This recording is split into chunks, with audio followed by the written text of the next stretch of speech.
on cue right now. Let's bring in Mick Aussie. Mick, always good. How you doing tonight, Mick? Yeah, good, mate. Happy Easter Friday. Had the day off. Hope you guys are getting double time tonight. Whatever, maybe.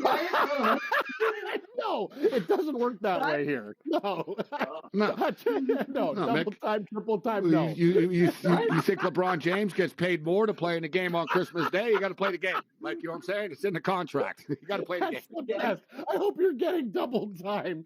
It's like my boy Vince, he called me. He's like, you're not working tonight. I go, yeah, we are. I'm not a postal carrier. Anyway, let's move forward. Yes. I guess no, Mick, if I was real serious about it for like religious purposes or something like that, I could say, well, you know, for religious purposes, I can't work on I don't do Christmas. I don't do Christmas. I used to do Christmas. I used to have epic like Christmas holiday shows, but it was a different era, right? You know, it was like the talk show, it was like the phone lines were open and right. It was a different era, right? We'd have guests on and it was for the lonely DJs of the world, which there are a lot of. It's basically my audience. So, like, it was like we did it like 4 or 5 years in a row. We had Ted Teeve and all. It was all like, it was a classic. Like, we had music and probably a few too many drinks on those Christmas shows over the years in the old days. But now it's my policy. It's like, yeah, I don't do Christmas. It's like sometimes I get the email, like, even from the grid. Hey, a big NBA game, guys, and a big NFL game. I'm like, I told him, like, I don't care if the Bills are playing the Dallas Cowboys. Like, I ain't doing it. Like, I'm with you, Morency. Gotta have. I told him, I said, I don't do Christmas. Yeah, no, I'm pretty good. As everyone knows, I haven't taken a vacation, I've never taken a vacation in 22 years doing this show. Don't do Christmas. Nope. But like Mick said, if there was a big fat bag of money, I could change my mind. Me too. Everyone likes fat bags of money. Money talks. Yeah. Oh, Michigan Wolverines. Ooh. 2-2. Tight. There it is, Bo. Well, you know what? That fast ice. The third period just started. Yeah. The 1910 mark. Fast ice. Because I was like, wow, there's not much of a. I'm seeing it live too here. Look at that guy. Hey, Gabe, just a question. Michigan fan.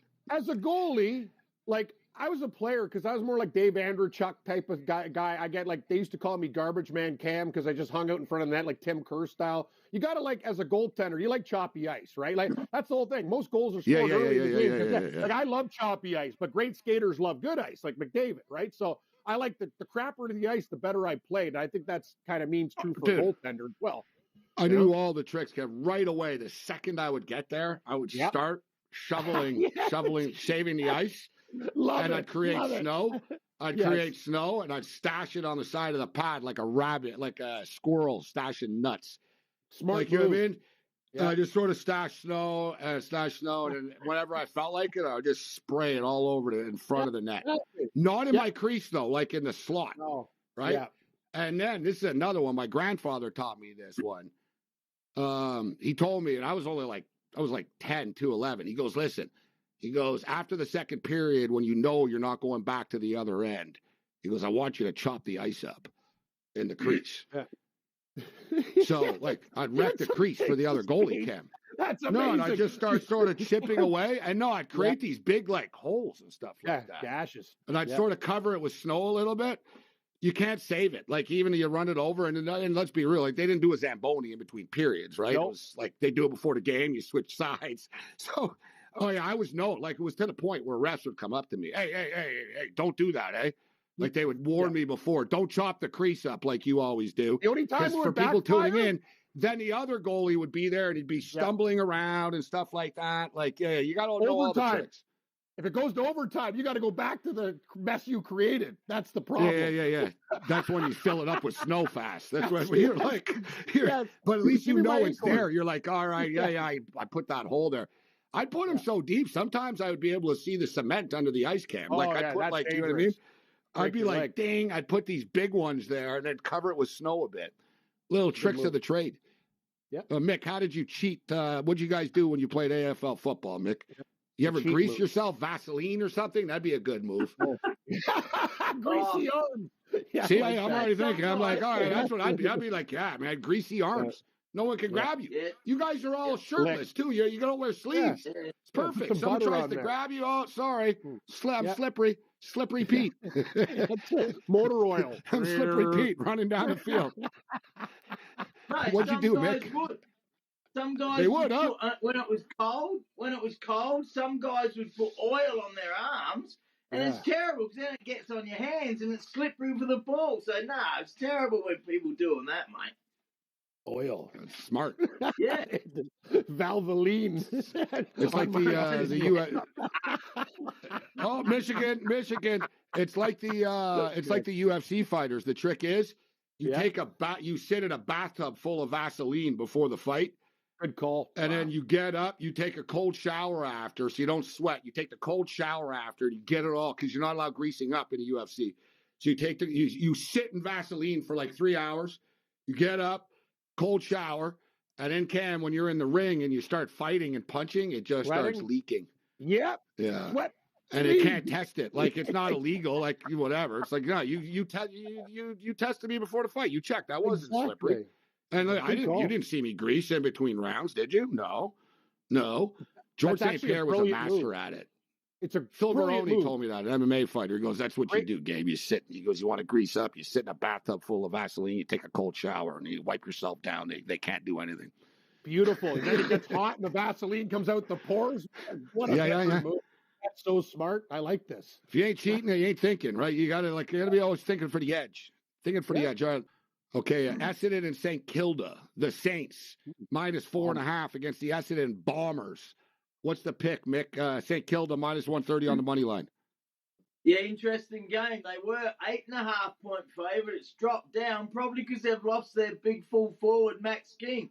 But the Bombers have got injuries too, and a couple back in. One guy got rubbed out for 4 weeks for hitting a guy in the head. So they're very strict on the concussion. I like the Saints to win. They had a good win over Collingwood. I think they'll get it done and probably cover that 4.5. All right, on the other side, we'll get mixed Port Adelaide and Melbourne pick. Port Adelaide Power -11.5 against the Melbourne Demons. And we got one more with the Western Bulldogs laying 52.5 against my West Coast Eagles. Creighton right now up 33-29, under 2 minutes left. I played the will it go to overtime. I only put $50 on it, but it was plus 850.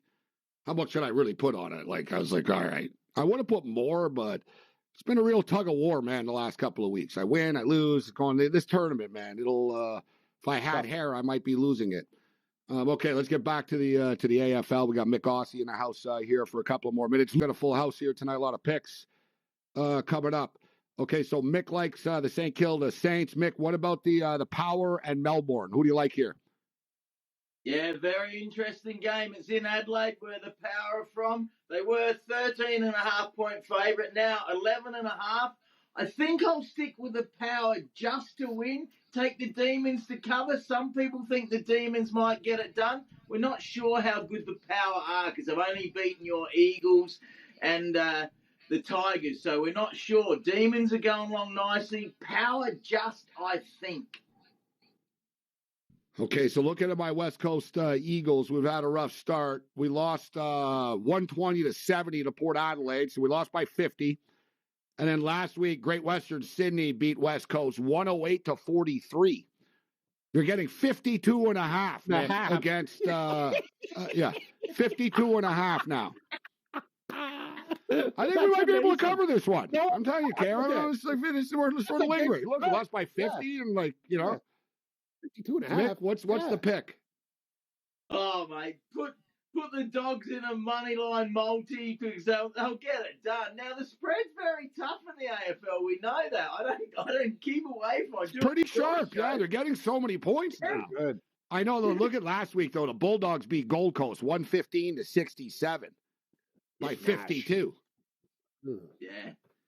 Yeah. I thought some games were going to be closer last week, but all the favourites won. From the time I was on your show afterwards, there was 2 upsets before I was on your show. That's why I was a bit worried. Before we get you out of here, let's get the rest of the picks from Mick Aussie. Mick, what do you think of Richmond and Sydney? Sydney Swans -27.5 against Richmond. Look, the Swans should win. It's in Melbourne, so Tigers have got the home field advantage. Swans haven't won at the MCG much lately. Way better side, 3-0. Take the Swans to win and put them in a moneyline multi with the Dogs and the Cats. They're my three teams I think are the most confident of winning. And there's one final game on Easter Monday because everyone gets Monday off in Australia. The Cats to destroy your Hawks, mate. They're 18.5-point favourites. So my best bet of the week would be the Cats on the minus. They kicked the Crows' butts in Adelaide last week. Looking very good, the Geelong Cats.